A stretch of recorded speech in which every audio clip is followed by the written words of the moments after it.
harus kami nyobain pojang macala Korea yang viral di Jakarta sampai waiting list di mana-mana. Tentu udah sih kami mau udah reservasi dulu atuh jadi gak usah lama-lama ngantri, tinggalin menirame kieu di cabang Bandung juga. Guys, kadaharan di sini mah ala street food Korea ti mimiti ieu teh oktopus dakban nepikeun ka dimasak sorangan di dia tinggalin. Ya Allah, tuh waduh kan ieu si Bibi teh seketika membawaku berasa berada di Myeongdong ieu mah. Tah tamakeun oge si keju mozzarella nah heuh meta mantap tah. Arang disuruhkeun teh alas aing mah mending ngeunah kieu barudak. Kemudian ieu lamun kadaharan dibarengkeun jeung sundu buat naon ieu teh pokona mah segar pisan. Tong ditanyakeun pebeureut kami mangga sepuku si ceketan we tulang sidak bal natanya. Banyurkeun teh ku saos lucujang anu bener-bener leko pisan. Ejek bal 50 juta kali barudak ieu teh mending ngeunah teh. Ki bumbu teh meresap terus bener-bener genyal pisan.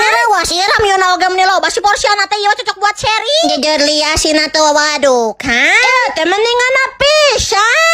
Kan dari tepidnya ada juga roast tteokbokki anu bener-bener creamy pisan rasana teh. Korean fried chicken lagi wani diadukeun ieu mah bener-bener garing di luar lembut di